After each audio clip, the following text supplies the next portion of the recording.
Hello, my name is Dr. Eric Lorikite, and I'm here to share with you arguably the most important part of your care. Contrary to what you may have heard, your lifestyle, not your genetics, is the major player in your health and longevity. If you want to change your lifestyle, you have to change the way you think.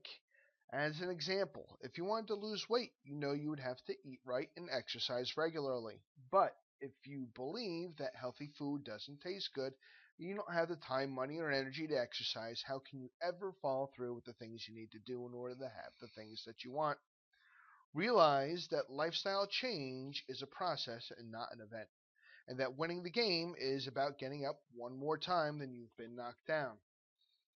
Let's start with the rules for being human. Number one, you will learn lessons. There are no mistakes, only lessons. Lessons will be repeated until they are learned. If you don't learn the easy ones, they get harder. You'll know you've learned your lesson when your actions have changed. Now, is our healthcare system getting better or worse? Is it costing more or less money? Are we heading in the right direction? So is the problem that the doctors, hospitals, and insurance companies are charging an arm and a leg for their services, or is the problem that we don't know well enough how to take care of ourselves, are sicker than we've ever been in the history of our country, and therefore have to pay a premium for it? Which would you rather believe? That you have control or that you don't? When we've resorted to taking medication, we've bought into this idea that we have no control over our health. Yes, there is a time and a place for medication, but it should not be used as a lifestyle drug that we've adopted, but rather as a rescue net short term solution. It's the use, not the abuse. The US represents about 5% of the world's total population, yet we consume almost 65% of all the pharmaceuticals for the world. Annually, from correctly prescribed prescription medication, there's 456,000 deaths a year.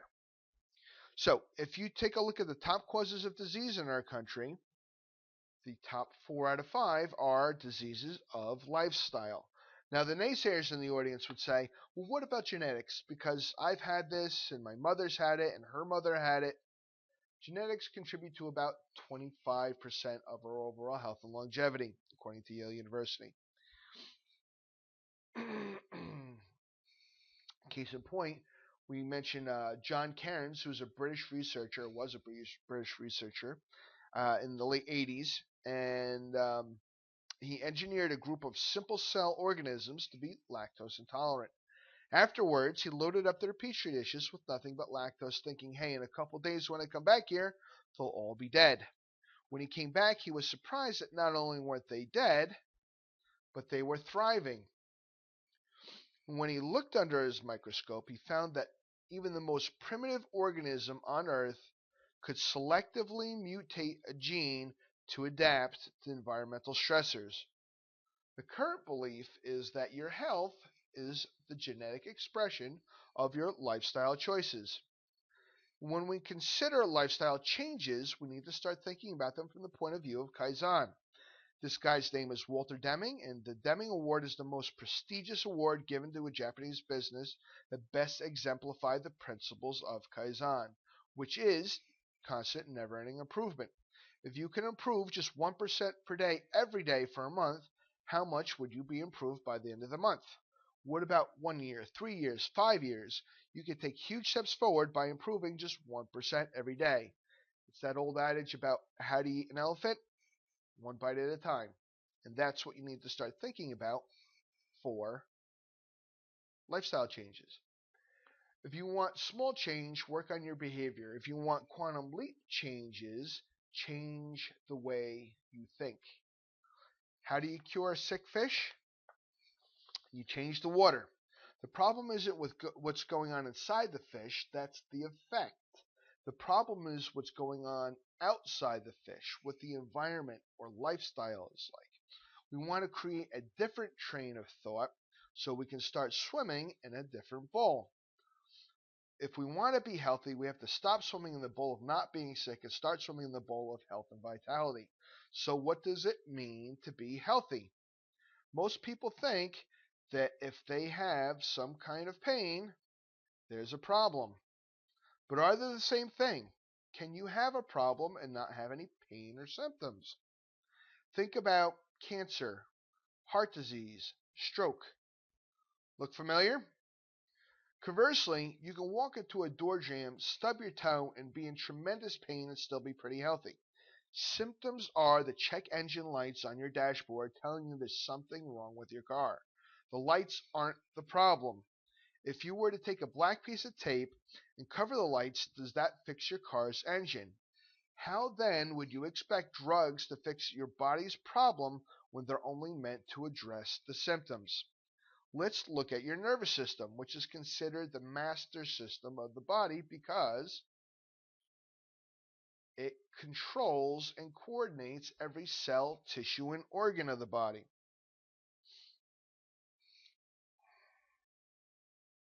including, but not limited to, your heart, your stomach, and your immune system. When you're relaxed, what happens to the functionality of the heart? It goes down. What about the stomach? It goes up. What about your immune system? It also goes up. What about when you're stressed? What happens to the functionality of the heart? It goes up. What about your stomach? It goes down. And what about your immune system? It goes down.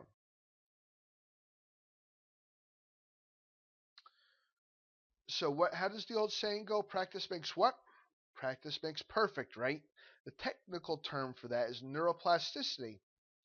And neuroplasticity simply means that one nerve is connected to thousands of other nerves, which is connected to thousands of other nerves.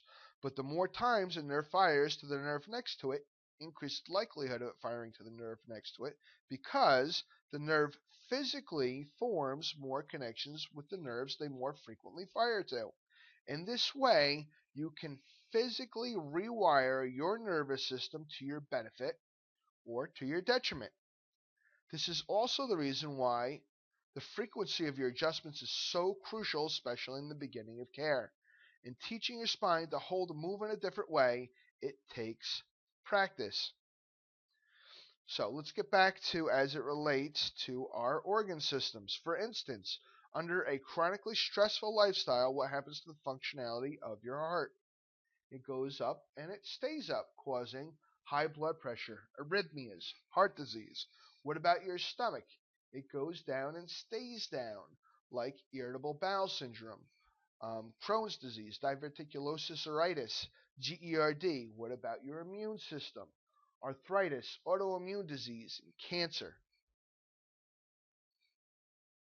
Again, a pretty familiar scenario, which begs the question, do we suffer from disease or our lifestyles?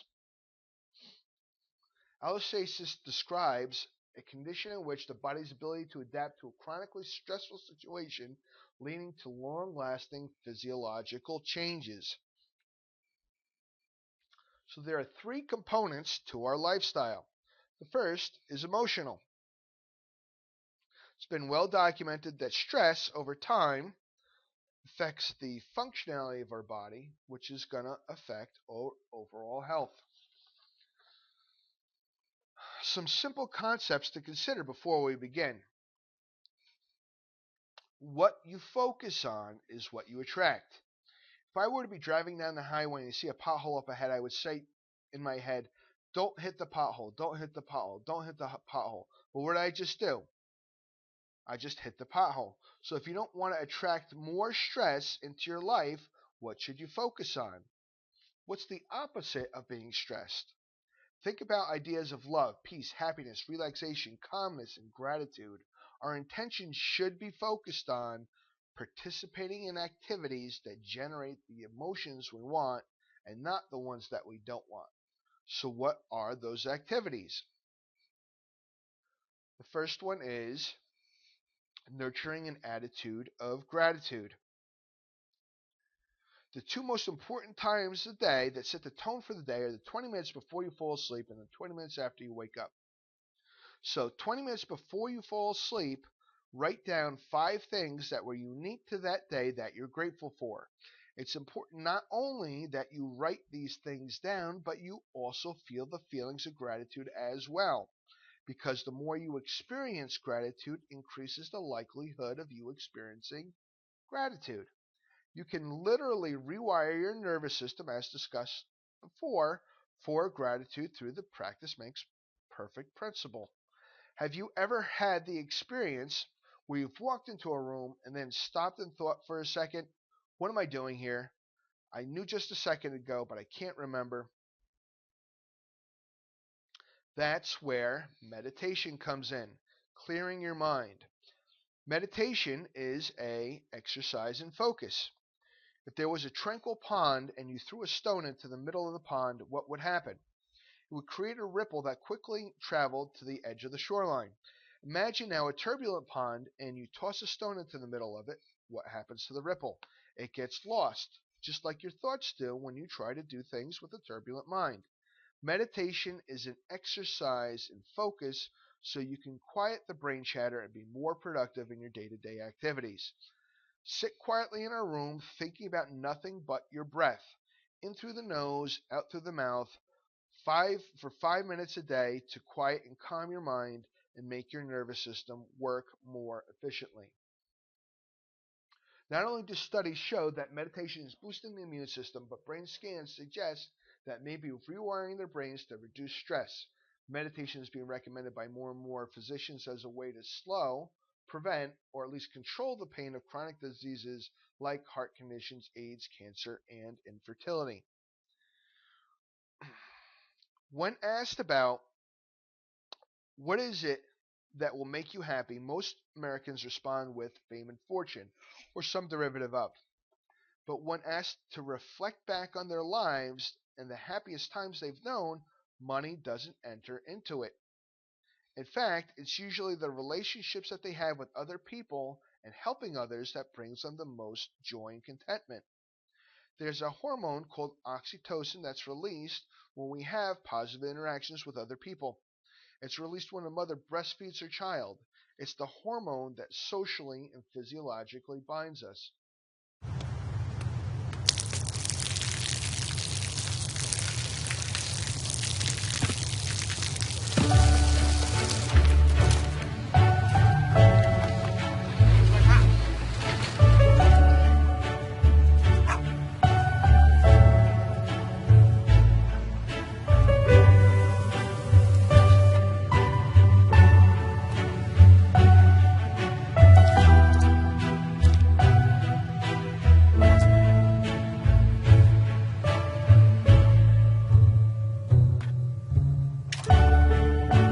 เขาจะได้อะไรถ้าเขาทำแบบนี้ทุกวัน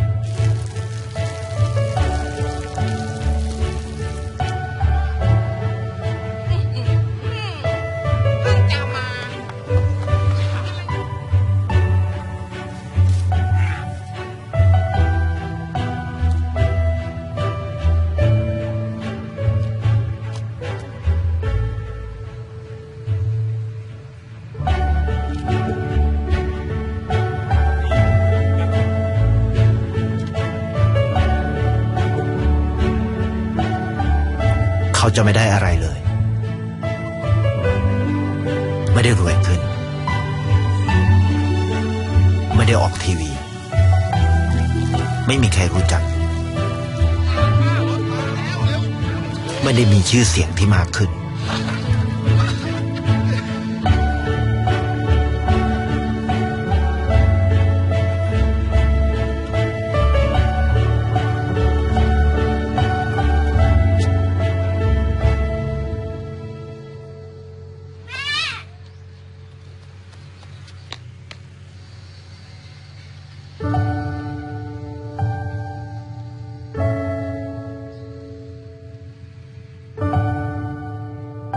เพราะสิ่งที่เขาได้คือได้แค่ความรู้สึก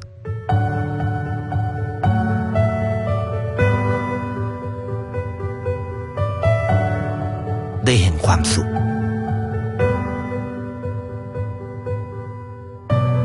ได้เข้าใจ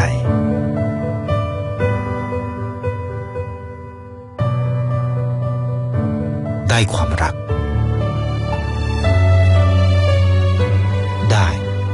สิ่งที่เงินซื้อไม่ได้ได้โลกที่สวยงามกว่าเดิม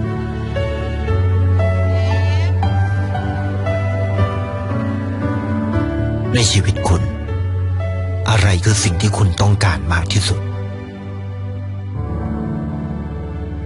ไทยประกันชีวิตเชื่อในความดี So did you get your oxytocin release? The release also happens when we see other people helping other people. So the happiness can be contagious. The second component of your lifestyle is chemical or environmental. We live in a toxic environment. From the air we breathe to the water we drink to the food we ingest, man-made chemicals can be found everywhere. So it's important that we regularly flush our systems by drinking enough water, which is roughly half your body weight in ounces daily. We want to make sure that our urine is clear, plentiful, and odorless as a result. If this isn't happening, we know we need to drink more water. The second part of the equation outnumbers the cells in our body by 10 to 1. Looking at the prevalence of autoimmune diseases in the world, you can see there's an abundance in the United States, Canada, and Europe, well, a little bit in Europe, but mostly in Australia.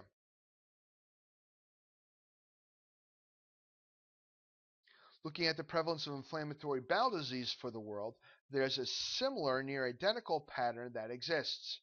So what causes inflammatory bowel disease? It starts in your mouth. If you're not brushing and flossing twice daily, you're allowing the bad bacteria to set up shop and travel to other parts of your gut, further down your GI tract, as well as enter into the sores of your mouth and travel throughout your body and your bloodstream. Creating the wrong environment allows for it to be a disproportionate number of bad to good bacteria. When 80% of your immune system depends on the functionality of your good bacteria, the ratio becomes more crucial to your health and wellness and ability to heal. Other causes can include eating sugary foods and juices, starchy food, GMOs, NSAID use like aspirin, Tylenol, Advil, and Aleve, elevated hormone levels from stress or pregnancy, viruses, and antibiotics. These things not only upset the balance of bacteria, but they will also inflame your gut, pushing the cells in the lining apart, causing something called leaky gut syndrome.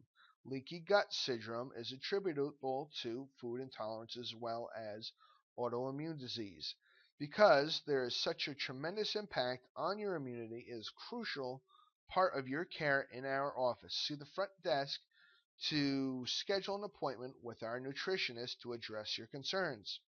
The last component of your lifestyle, or our lifestyles, is physical. The body can only heal when it's resting. So if you're not getting enough sleep, your ability to heal is stunted. Before the advent of the light bulb, people got on average 10 hours of sleep per day. Today, the average is 6.5. Below 6 hours of sleep, you dramatically increase your risk of cardiovascular disease, and above 10, you increase your risk of depression. Everyone is different in what they need, and it's up to you to find the sweet spot. The second component has to do with your weight. For every 1 pound overweight, you place an additional 4 pounds of pressure on your spine, so it becomes paramount for your progress to maintain a healthy weight. As this chart shows, maintaining a healthy weight in the upper part of your normal weight range is optimal for your health. Lastly is balanced movements and hip hinging. Your discs are at their strongest when the weight is being distributed evenly across their surface area. Innately, as we begin to move and develop our secondary or side curves in our spine, we learn to support them through a proper posture. Looking at this young man, notice that he is hinging at the hip, maintaining a flat lower back with his shoulder blades down and back and his head in the upright position. when this happens, the spine can act like a spring. So the spine should be flexible, but not necessarily through a range of motion, but rather from a compressive aspect. When the curves fail, there's a biomechanical stress placed on the structures of the spine that aren't designed to handle it, and the bones in your spine will begin to shift out of place. These misalignments are called subluxations. A subluxation is when a bone moves out of place, putting pressure on the nerve, restricting the flow of information to wherever that nerve goes. The end result can range from pain syndromes to dysfunction at the organ level. When the subluxation is corrected, nerve flow is restored and the function of your body is restored. If subluxations are left uncorrected, the result on the disc is this. Notice the pressure coming out the back of the disc and putting pressure right on that nerve. But the result on the nerve can be far more detrimental to your health, which is why periodic checkups are a crucial part of your health and well-being. The simple non-invasive muscle scan that we did on you when you first became a patient should look something like this after 60 days. The same is true with the thermal. 60 days later, something like this should be there. Your nervous system is the linchpin that ties all the other aspects of your health together. Everything you see, touch, taste, and do is filtered and processed through your nervous system. If there's interference with your nerves, the connection between your internal and external environments is off. How do you cure a sick fish? By changing the environment and making sure there is a proper nerve supply. You ultimately are the cause of your condition, but can also be the cure. Now, the Plains Indians have a saying, when you discover you've been riding a dead horse, the best strategy is to dismount. Our healthcare system has been dead for nearly 15 years, yet we continue to ride it. We need to adopt a new ideology, one that focuses on vitality and function and not merely the absence of disease. Einstein said it best when he said, "We can't solve the problems of today by using the same kind of thinking we used when we created them." Tying everything up, there once was a young man who roamed the streets of Athens looking for the road to Olympus. After many hours of trying to find the street, he came across Socrates, and he asked him if he knew the way. Socrates looked at the young man and said, "Getting to Olympus is easy. Just make sure that every step you take is in that direction. Remember that getting healthy is a process and not an event. Slow and steady changes win the race. It's up to you to make the change happen, and getting and staying healthy is the product of a properly functioning nervous system." If you like this video, be sure to share it with whomever you want through the link below. And now that we understand the importance of a healthy and properly functioning nervous system, doesn't it make sense to get your family checked? The checkup is free. Just click on the link below to receive a phone call to schedule. And lastly, take an additional 2 minutes to fill out the following questions and receive a special gift from our massage therapist. Thank you for your time, and know that I am here to help you attain your healthcare goals in whatever capacity you want. Have a great day, and I'll see you on your next visit.